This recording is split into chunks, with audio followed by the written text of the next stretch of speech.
존경하는 내빈 여러분, 오늘 우리는 대한시각장애인 영리학회의 100년 발자취를 기념하며 그 뿌리까지 함께 돌아보고자 합니다. 먼저 기록을 살펴보면 1280년 고려 충렬왕 6년에 맹인들이 참여한 최초의 기우제가 열렸습니다. 1413년 태종 13년 이후로 국가는 맹인의 집합소인 명통사를 지원했습니다. 그리고 1649년에서 1659년 조선 제17대 효종 제위 시기에는 맹청이 설립되어 제도적 기반이 마련되었습니다.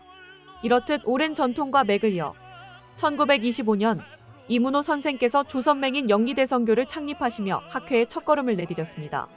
1945년 영리대성회로 개칭, 1956년 한국맹인복지회 산하단체로 가입하며 활동의 기반을 넓혔습니다.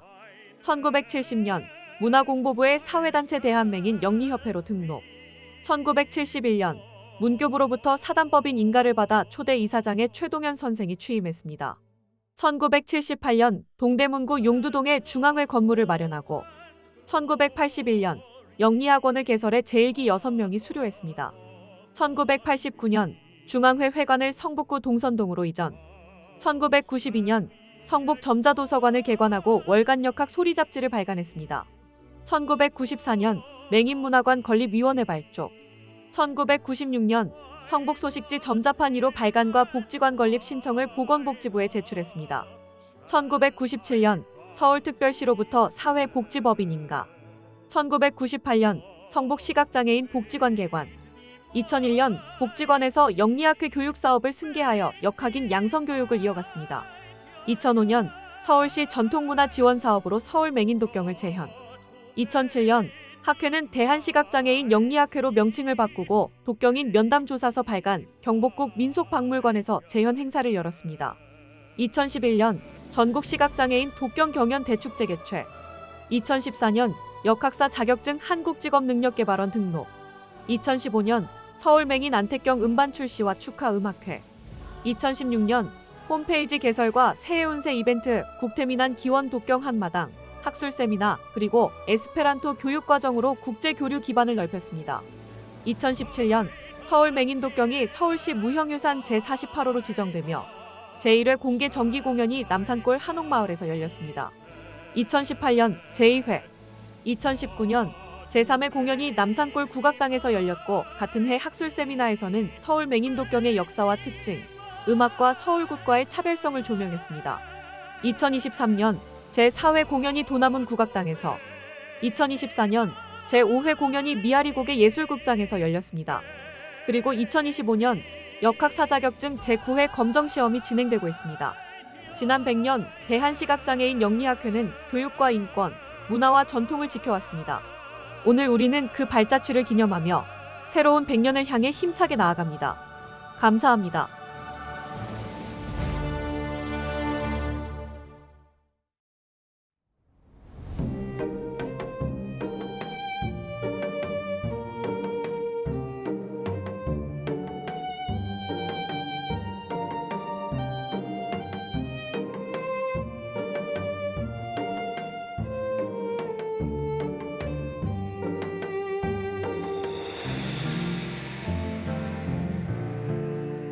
대한시각장애인 영리학회 100년의 이야기, 100년의 통찰, 미래를 보다. 서울의 북쪽 관문 미아리 고개. 수많은 사연과 눈물이 얽힌 이 고갯길 한편에는 아주 특별한 마을이 있습니다. 미아리 점성촌. 세상의 기륭화복을 논하고 인생의 방향을 제시하는 역술가들의 터전입니다. 한때 단장의 미아리 고개라 불리던 이곳에 인생의 길을 묻는 이들의 발길이 끊이지 않았습니다. 그들의 길잡이가 되어준 사람들, 바로 대한시각장애인 영리학회 회원들입니다. 입도면가 우리 폐하 우리 아멘.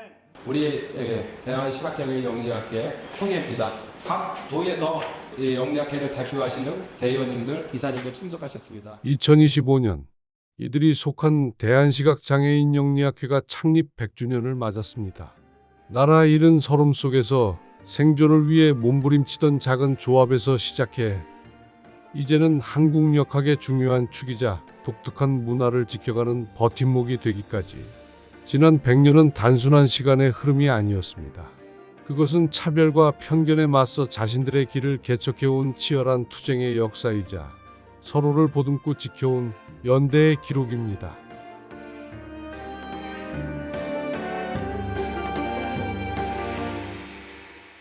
제1장 역사의 뿌리, 운명의 시작. 시각장애인 분들의 역사를 이렇게 보면은 고려 이전부터 거슬러 올라갈 수가 있고, 가장 많이 종사하셨던 분들이 역학이에요. 역학이고 의례죠. 신앙 의례가 있었는데, 이 의례는 우리 시각장애인 분들이 행해졌던 의례가 가장 독특하다는 거예요. 인간은 늘 미래를 알고 싶어 했습니다.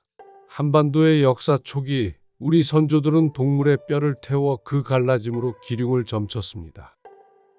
부여에서는 소의 굽으로 전쟁의 승패를 가늠했고, 백제의 왕성터에서는 점을 친 흔적이 역력한 소의 어깨뼈가 발견되었습니다. 자연의 징조와 계시를 읽는 행위는 국가의 중대사를 결정하는 신성한 의식이었습니다. 우리나라 역사를 보면 재정일치에서 재정분리로 가는 과정을 밟습니다. 제사와 정치가 같았다는 거죠. 그때 제사를 담당했던 사람들이 바로 신적인 존재, 시각장애인이었다는 기록이 나옵니다. 왜냐하면 인간은 한쪽이 퇴화하면 다른 한쪽이 발달하지 않습니까? 시각이 퇴화되면 정신세계가 깊어지는 거죠. 그래서 예나 지금이나 시각장애인들은 영적인 깊이가 남다르다고 본 겁니다. 고려시대에 이르러 전복은 국가 시스템 안으로 들어옵니다. 천문과 전복을 관장하는 태복감이 설치되고, 이곳에서 시각장애인 점술가들이 활동했다는 기록이 등장합니다. 사람들은 이들을 맹승이라 불렀습니다. 이들은 다른 감각이 유난히 발달하여 정신세계의 깊이가 남다르다고 여겨졌습니다. 하지만 그들의 삶이 순탄치만은 않았습니다. 맹승의 아들이라는 이유로 과거 응시가 막히는 차별을 겪기도 했고, 때로는 정치적 음모에 휘말려 비참한 최후를 맞기도 했습니다. 양만석이라고 하고요. 안마하고 침하고 장애인 자립센터하고 이런 일들을 같이 하고 있어요. 내 집안에 장애인이 있다 그러면 나중에 혼사길이 막힐 것 같다. 감추어야 했단 말이야. 아주 고대 시절 옛날부터 시각장애인들은 절에서 지냈죠. 스님들 하는 걸 늘 같이 하고 이러다 보니까 경문을 다 안다면 뜻은 몰라도 할 줄은 알아. 그러니까 일반 시민들에 비해서 유식한 사람이 된 거예요. 안녕하십니까. 한국시각장애인연합회 회장 김영일입니다. 또 우리나라 시각장애인 교육, 넓게 말해서 특수교육이라고 할 수 있는 최초의 기관이 조선 4대 세종 때 서운관이라는 교육기관을 만들어서 영리학 분야의 학생들을 훈련했었습니다. 조선시대 때는 내내 공무원으로 일하고 또 일상생활에서도 직업생활을 해왔었습니다. 조선시대는 시각장애인 점술가들에게 기회와 시련이 공존하던 시기였습니다. 천문과 지리, 명과학을 관장하던 관상감에는 봉사라는 관직이 있었는데, 이는 시각장애인에게만 주어지는 특별한 벼슬이었습니다. 민간에서는 맹청이라는 시각장애인들의 자치 조직이 탄생합니다. 국가의 지원을 받으며 전복 교육과 시각장애인의 복지를 책임졌던 맹청은 스승과 제자가 1대1로 지식을 전수하고 동문끼리 끈끈한 유대를 맺으며 살아가는 그들만의 공동체였습니다. 하지만 1894년 갑오개혁의 바람은 맹청마저 해체시켰고, 국가의 지원이 끊긴 시각장애인 점술가들은 거친 세상에 홀로 내던져졌습니다.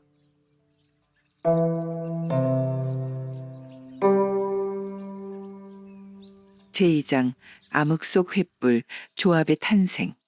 가부경장 그때의 이제 단체보다는 개별 행동을 해야 되고, 그러다 보니까 이건 안 되겠다 해서 1925년입니다. 방덕권 선생님 등등 해가지고 종로 경찰서에 항의를 하러 갑니다. 1910년 나라마저 빼앗긴 암흑의 시대. 조선 총독부는 미신 타파를 내세워 민간 신앙을 탄압하기 시작했습니다. 그 첫 번째 표적은 바로 전복 맹인들이었습니다. 생계수단마저 위협받게 된 그들은 더 이상 물러설 곳이 없었습니다. 급변하는 세상 속에서 전복을 생업으로 삼던 맹인들의 삶은 벼랑 끝에 내몰렸습니다. 맹인들에게 미신을 타파한다는 미명하에 자행된 야만적인 탄압은 생계를 송두리째 흔들었습니다.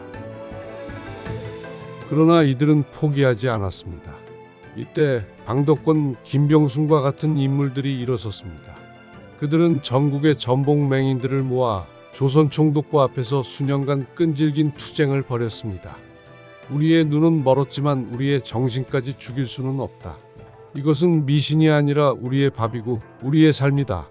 그들의 절규는 마침내 총독부의 묵인을 얻어내는 기적을 만들었습니다. 그리고 마침내 1925년 9월 1일 이 투쟁의 결실로 대한시각장애인 영리학회의 전신인 조선맹인 영리 대성교 맹인조합이 역사의 문을 엽니다.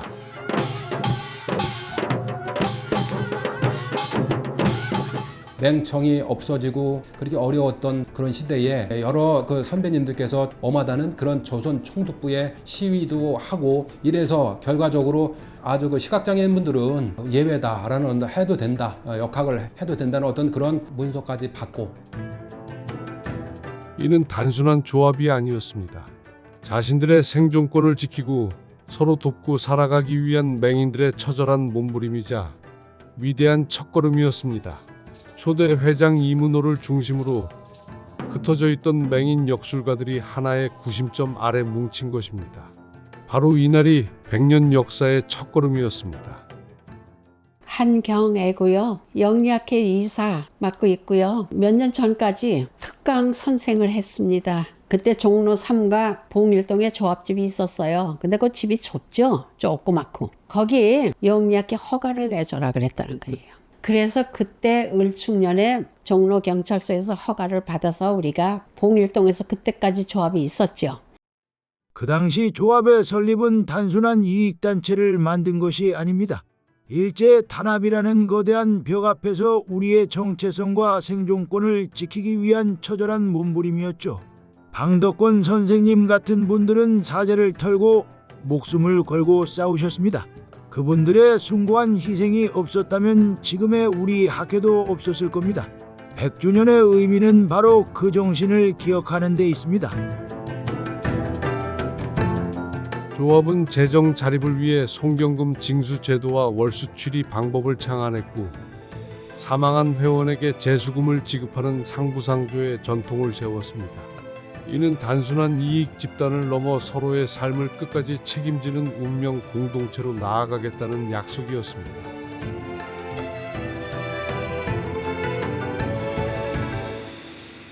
제3장 눈물의 곡에 희망을 세우다.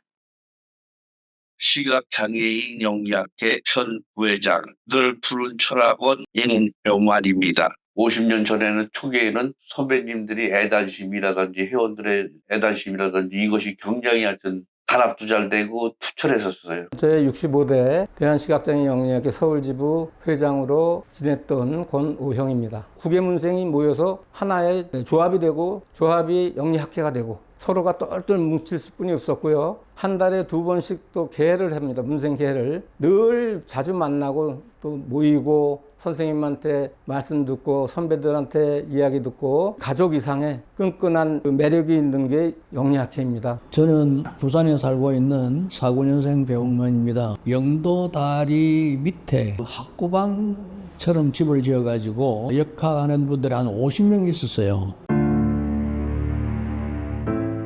시간은 흘러 1950년대 6.25 전쟁의 포화가 지나간 폐허의 땅. 수많은 이들이 가족과 헤어져 생사조차 알 수 없던 시절 부산 영도다리 아래에는 작은 희망이 모여들었습니다. 잃어버린 가족의 행방을 묻기 위해 모여든 사람들, 그리고 그들의 간절한 사연을 들어주던 시각장애인 역술가들. 이곳이 바로 점성촌의 시작이었습니다.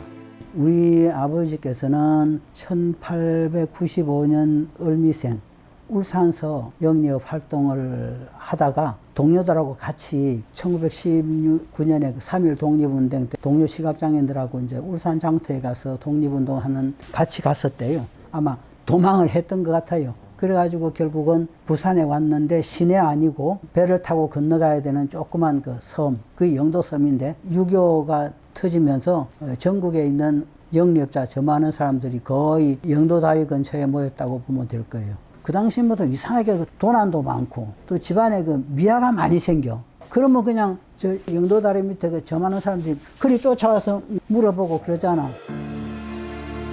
전쟁이 끝나고 서울로 돌아왔지만 안식처는 쉽게 허락되지 않았습니다.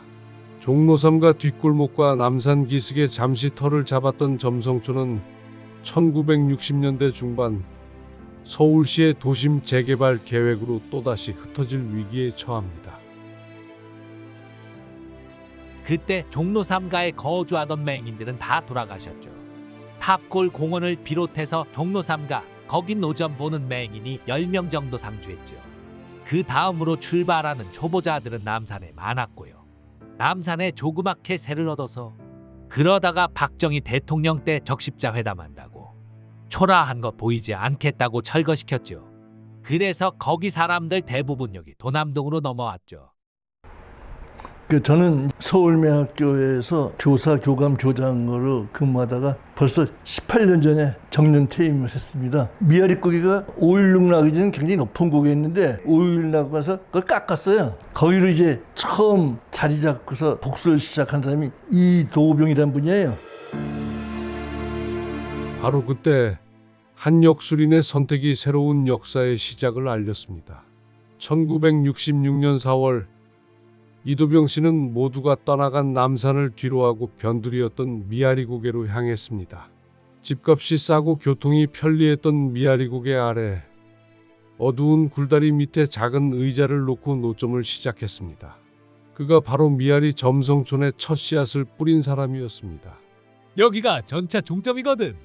지하철 다니기 전에는 정릉, 삼양동, 우이동 이런데 사람들이 여기까지 버스 타고 와서 전차를 타고 시내로 들어가는 거야. 사람들이 많이 지나다니니까 간판을 보고 한두 사람씩 오는 거죠. 그래서 여기서 시작하게 된 거예요.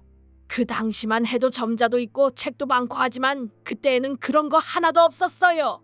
입으로 통해서 배웠어요. 선생님이 갑자 을축하면 갑자 을축 따라서 외우고 이튿날 되면 어제 배운 거 외워보라고 하고 부모님이 이걸 배워야 밥을 먹고 살지 학교 가면 못 산다 이거야. 미아리는 맹인들이 집 얻기가 상당히 힘들었는데 여기만은 안 그랬거든요. 그래서 이사 오기가 쉬웠죠.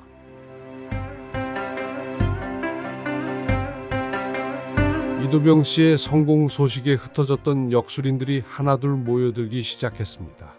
뭉치면 살고 흩어지면 죽는다. 맹청 시절부터 이어진 그들의 신념은 미아리 고개에서 다시 꽃을 피웠습니다. 1970년대와 80년대 한국 경제의 고도성장기와 함께 미아리 점성촌은 전성기를 맞았습니다. 100여 곳에 달하는 점집이 도로 양편을 따라 늘어섰고 미아리 점성촌은 명실상부 대한민국 최대의 역술가 마을로 자리 잡았습니다. 서울 그 종로 3가 봉익동 9번지 거기가 이제 영리학회 사무실이었었어요. 점을 이제 가르치는 사람도 들어 있었고 오다 가다 잘 데가 없으면 그 회관에서 들어 자기도 하고. 옛날에는 음력 섣달이면 묵은 세배라고 해서 세배를 오고요. 조합의 가장 어르신이고 높은 분한테는 조합 회원이 전체가 차례로 세배를 가요. 그래서 요새는 뭐 각자 먹는 게 흔해서 그런 게 없죠. 근데 옛날에는요, 그런 데 가서 고깃국에 이런 거 대접을 받으면 참 와서 좋아하고 또 심심하면 이렇게 오늘은 어느 댁에 놀러 가야지. 그래서 이렇게 다니고 그래서 옛날에 상당히 우리가 의리가 좋았어요. 그렇게 미아리라는 지명은 곧 운명을 묻는 곳을 의미하게 되었습니다. 하지만 이들은 단순히 점쟁이가 아니었습니다. 그들은 수천 년 이어져 온 역학이라는 학문을 연구하는 역학사였습니다. 그리고 2014년 이곳은 서울미래유산으로 지정되며 그 역사적 가치를 공식적으로 인정받게 됩니다. 제4장 목소리를 얻다. 문화를 지키다. 네, 안녕하십니까. 저는 대구에 살고 있고요. 현재 대한시각장애인 영리학회에서 학술 이사를 맡고 있는 권윤경이라고 합니다. 안녕하십니까. 저는 사는 곳은 대구, 그리고 현재 영리학회 부의사장을 맡고 있는 김진혜입니다. 시각장애인이 애용하는 차서음을 녹음을 하고 있거든요. 영리학 차서음으로 들으니까 더 또렷하게 잘 들리고 쉽다, 재밌다 하시는 분들도 계셔가지고 제가 도움이 될 수 있도록 노력할 생각입니다. 대구 지역의 영리학회 활동은 요즘 시대에 그래도 많은 관심을 가지고 있는 성명학 교육 등을 교육하는 그런 사업을 하고 있습니다. 미아리의 새로운 터전을 마련했지만 임의단체라는 신분은 여전히 불안했습니다. 국가의 정식 인정을 받는 법인이 되는 것, 그것은 그들의 오랜 수건이었습니다. 박경원, 이찬영, 이무원 등 선각자들의 헌신적인 노력 끝에 1971년 7월 5일 마침내 사단법인 대한맹인 영리학회가 공식 출범합니다. 70년도 초가 되니까 이제 법인을 해달라 그러니까 말도 못 붙이게 해. 무슨 이 미신단체를 뭘 만들려고 그러냐고. 그러면 사단법인을 만들어야 되겠다. 1971년에 법인이 만들어졌는데 조명구라는 회장님이 있었는데 굉장히 노력을 많이 하셨던 것 같고요. 이찬영 씨도 노력을 많이 했고, 이무원 씨라고 있습니다. 이무원. 정부의 요직에 있는 사람을 손님을 많이 모시고 있었기 때문에 이 법인 내는 데도 크게 역할을 하셨죠. 이는 정부로부터 공인받은 단체로서의 첫걸음이자 역학을 단순한 미신이 아닌 하나의 학문으로 발전시키겠다는 시각장애인들의 의지였습니다. 법인 설립은 후학을 양성하고 역학을 체계적으로 발전시키는 동력이 되었습니다. 1980년 7월 대한맹인 영리학회는 역학학원을 개원했습니다. 이 학원은 시각장애인들이 체계적으로 역학을 배울 수 있는 유일한 교육기관이었습니다. 육효, 사주, 경문 등 수많은 역학 이론을 배우고 익혔습니다. 이는 단순히 생계를 위한 기술이 아니라 어둠 속에서 세상을 이해하고 타인의 삶의 길을 제시해주는 지혜를 연마하는 과정이었습니다.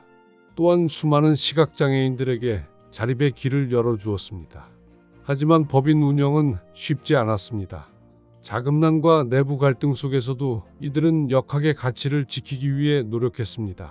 81년도에 영리학회에서 학생들을 모집해서 공식적으로 교육을 이제 하기 시작한 거예요. 그래서 공부를 1년 동안 하고 난 뒤에 1982년도에 영리학회의 회원이 된 거죠. 그때는 정말 배움에 대한 열망이 가득했어요. 점자책도 부족하고 모든 것이 열악했지만 스승님들은 당신들의 모든 것을 쏟아부어 저희를 가르치셨습니다. 단순히 점술 기술을 배운 게 아니에요. 시각장애인도 당당한 직업인으로서 살아갈 수 있다는 자부심과 철학을 배운 곳입니다. 지부에서는 총무직을 맡고 있고요. 학술 이사를 맡아가지고 지당이라는 호를 쓰고 있고, 이름은 박상천입니다. 독경이라고 하는 게 어떤 진언을 암송하면서 나쁜 기운을 몰아내고 좋은 기운을 불러들이는, 어떤 일이 닥치면 나도 모르게 이제 어떤 고개를 암송하고, 천정원 신중고령 하불로지 1월 선생이발 운영 4월 연두 4월 중중 5월 야단 6월 7월 나름 8월 서현 9월 어느 소리적글 13년 하불로지 1월 이런 식으로 나가는 거예요. 다 잘되게 도와주시길 이와 같이. 영리학회가 지켜온 또 하나의 소중한 유산이 있습니다. 바로 맹인 독경입니다. 고려 문종왕 이후라고 봐지는데, 그 이후에 시각장애인들이 중국으로부터 오게 된 역수를 같이 배워갖고, 그래서 절에 찾아오는 신도들한테 점을 쳐서 가정의 그 기륭을 알려주는 역할을 하게 됐잖아. 그러니까 그때부터는 산통 흔들어서 괴 뽑는 것은 일종의 진단이고, 그 진단에 의해서 처방을 하는 것은 기도니까 그것이 독경이죠. 고려시대부터 이어진 맹승들의 기우제, 조선시대의 안택구사 등 국가와 민간의 중요 의례에 맹인 독경이 함께했습니다. 질병을 치료하고 복을 빌던 이 전통 신앙 의례는 시대의 변화와 함께 점차 사라져가고 있었습니다. 가지가지 맺이 나는 구곡간장에 쓰러지고. 옛날 건 축원도 좋고 목청도 아주 어려서부터 단련이 돼가지고 목청도 좋고요. 시골에 고사한다고 해서 저녁에 가서 고사를 하면요, 동네 사람이 그거 들으려고 얼마나 많이 모여드는지 어떤 집이 대문이 다 셨다고 그래 옛날에. 이건 그냥 미신이 아니에요. 우리 시각장애인들의 목소리로 이어온 예술이고 서민들의 아픔을 달래주던 치유의 의식입니다. 그래서 이 목소리가 끊어지게 해서는 안 된다. 어떻게든 기록하고 남겨야 한다는 생각에 후원을 결심하게 됐죠. 2011년 대한시각장애인 영리학회는 전국시각장애인 독경 경연대 축제를 개최했습니다. 사라져가는 독경 문화를 보존하고 그 가치를 알리기 위한 행사였습니다. 내가 그랬지 이왕이면 10일자로 다 하자. 2011년도니까 11월 11일 날 12일시에 하자. 양종성 무형문화재 그 교수님이 그날 심사를 그분하고 나하고 둘이 했습니다. 나는 이제 이쪽에 독경대회 회장을 그냥 다른 사람들이 돈 많이 냈다고 날 그냥 시키더라고요. 그들의 노력은 결실을 맺었습니다. 2017년 서울 맹인 독경이 마침내 서울시 무형문화재 제48호로 지정된 것입니다. 이는 맹인 독경이 단순한 미신이 아닌 우리 민족의 정신과 삶이 담긴 소중한 문화유산임을 공식적으로 인정받은 순간이었습니다. 혼자서는 할 수 없는 일입니다. 경세를 치는 당주, 북을 치는 고수, 그리고 함께 외는 협송인이 있어야 독경이 완성됩니다. 우리의 독경은 혼자 하는 것이 아니라 함께하는 의례입니다. 서로의 소리를 들으며 박자를 맞추는 이 과정 자체가 바로 우리의 삶과 같습니다. 서울 맹인 독경은 다른 지역과 달리 여러 명이 함께 참여하며 서서 경을 외는 성경 등 독특한 연행 방식을 가지고 있습니다. 이는 오랜 세월 공동체를 이루며 살아온 시각장애인들의 삶의 방식이 녹아든 결과입니다. 한경의 고문의 헌신적인 후원과 강태봉 이사장의 기획으로 2011년 열린 독경 경연대 축제는 전국에 흩어져 있던 독경의 명맥을 다시 잇는 계기가 되었습니다. 그리고 이 노력은 마침내 2017년 서울 맹인 독경이 서울시 무형문화재 제48호로 지정되는 위대한 결실을 맺습니다. 저는 노귀현입니다. 영리학회 서울지부 문화학술부장을 맡고 있습니다. 한국장애인예술원에서 주관하는 사업으로 서울 맹인 독경이 선정이 되었어요. 11월 달에 일본을 가가지고 일본 전통 신앙 팀하고 서울 독경 팀이 같이 합동으로 공연을 하기로 돼 있습니다. 발전시키느라고 노력들을 많이 한 결과가 이제 국제 교류까지 이제 하게 되었죠. 제5장 미래를 비추는 100년의 빛. 우리나라 모든 역사가 그랬듯이 영리학도 100년의 역사는 아주 고난의 역사였습니다. 학문적으로 영리학을 연구해서 일반인한테 인식시켜서 영리학은 시각장애인들한테 가야만 실질적인 이득을 얻을 수 있다는 그런 인식을 시켜줬으면 좋겠습니다. 장애인들 전체를 본다 하더라도 100년이라는 그 역사를 가진 단체가 별로 없어요. 그런 단체의 소속 회원이고 어떤 직책을 가지고 활동하고 있다는 점에서 그 자부심을 느끼죠. 근데 이 영업은 배워가지고서 금방 내 돈 잘 버는 것은 아니에요. 왜냐하면 적어도 10년 정도는 연구를 해야 돼. 내가 어떤 식으로 손님 고객 상담을 할 것인가. 어둠 속에서 길을 찾는 이들, 그들은 어떻게 타인의 길을 읽어낼 수 있을까요? 그들의 손끝에서 느껴지는 사연들은 때로는 절망의 이야기였고 때로는 희망의 서사이기도 했습니다. 그들의 삶은 곧 타인의 인생을 읽어내는 과정 그 자체였습니다. 물론 미래의 희망도 가르쳐 줄 수는 있겠지만 그것보다는 현재 당하고 있는 고민이라든가 어려움을 그런 상담사로서의 역할을 할 수가 있다고 생각하시고 당장 수입보다는 더불어 살아가고 있는 이 사회에서 한 일익을 담당할 수가 있다. 정말 앞으로 인터넷이 변해서 AI 시대가 도래해서 또 어떻게 변해갈지 늦지만 느리지만 정말 나 역시도 더디 가도 항상 공부하고 직업을 잃어버리는 일은 없도록 작은 힘을 보탠다는 그런 마음을 가졌습니다. 컴퓨터 앱 같은 게 암만 발달을 해도 그 사람들의 감정을 함께 공유하지는 못한다고 생각을 하기 때문에 아프고 힘든 분들의 그 감정을 함께 공감할 수 있는 동반자라는 느낌으로 계속 발전을 해 나간다면 영리학 전통이 계속 이어져 나가지 않을까 생각하고 있습니다. 시대는 또다시 급격하게 변하고 있습니다. 인터넷과 스마트폰이 일상화되면서 운세를 보는 방식도 다양해졌습니다. 미아리 점성촌의 역술가들은 새로운 도전에 직면했습니다. IMF가 터지니까 실업자가 대량 생산되었잖아요. 대학 교수, 회사 사장도 점쟁이 일을 하게 되었어요. 엘리트들이 점세계에 들어온 겁니다. 이 공부는 역학만 해서는 안 돼요. 어떤 손님이 올지 모르니까 시사 문제라든지 다 알아야 해요. 손님하고 대화가 잘 되어야죠. 아무리 사주를 잘 봐도 그 사람이 이해가 안 되게끔 이야기해주면 아무 소용이 없어요. 좌절하는 손님에게 용기를 주고 절망하는 손님에게 희망을 주는 게 중요합니다. 무조건 부정적인 이야기만 해주면 안 되거든요. 위기 속에서도 그들은 자신들만의 가치를 굳건히 지키고 있습니다. 눈으로 손님의 겉모습을 판단하는 대신 오직 사주와 역의 이치의 근거에 운명의 본질을 꿰뚫어 봅니다. 그리고 무엇보다 사람의 마음에 귀 기울입니다. 역학은 미신이 아니라 통계학이고 인간의 삶을 이해하려는 동양 철학의 정수입니다. 우리는 인생의 내비게이션과 같은 역할을 하는 상담가입니다. 서로 돕고 이끌어주는 우리만의 정이 있었기에 100년을 이어올 수 있었어요. 앞으로도 그 마음 변치 않아야죠.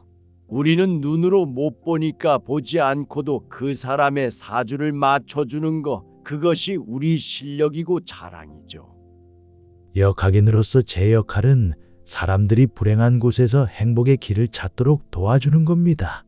올바른 지도를 해주는 것, 그것이 제가 평생을 바쳐온 일의 목적이죠.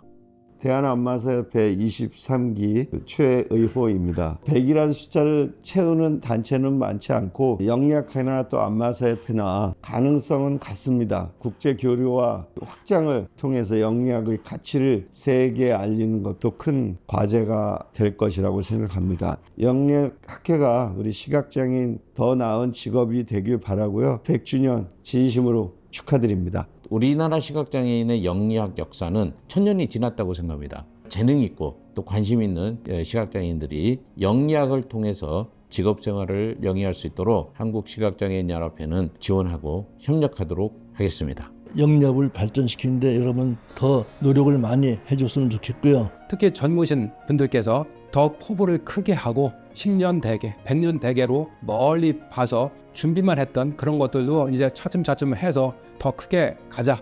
저에게 영리학은 인생의 알고리즘입니다. 과거의 나를 탄생시켰고 현재의 나를 존재하게 했으며 나와 우리 가정의 앞으로의 삶을 책임질 영리학회라고 생각합니다. 1925년부터 2025년까지 대한시각장애인 영리학회는 100년의 역사를 만들어냈습니다. 그들의 이야기는 한 시대의 아픔과 투쟁 그리고 희망이 담긴 소중한 기록입니다. 이제 그들은 지난 100년을 발판 삼아 새로운 100년을 향해 나아가려 합니다. 역학은 여전히 우리 곁에 있으며 그들의 목소리는 앞으로도 계속될 것입니다. 나이가 들면 뭔가 사회에 기여해야 되겠다고 하는 그런 것이 필요합니다. 역학만큼 심한 건 없다 생각됩니다. 한마디로 역학은 공부하는 겁니다. 영리학회는 운명이다. 앞으로 남은 삶에서 운명처럼 이제 다가온 거 아닌가. 우보당차. 소구름처럼 뚜벅뚜벅 걸어가다 보면 반드시 어떤 소기의 목적을 이루게 된다. 시각장애인 힘으로 이 많은 조합을 만들고 나라의 도움 안 받고 이러면서 우리 힘으로 만들었다는 거 참 자랑스럽다고 생각합니다. 그만큼 우리 선배님들은 노력을 하시고 힘을 쓰셨어요. 저에게 영리학회는 어머님 품 안이었습니다. 고향입니다. 신남용 고모님, 고정은 고모님, 그분들이 많이 생각납니다. 나의 고향이 영원했으면 좋겠습니다. 100주년을 우리 자화자찬하면서 즐깁시다. 어둠 속에서 길을 찾아온 사람들, 이제 그들이 우리 모두의 길을 밝히는 등불이 되었습니다.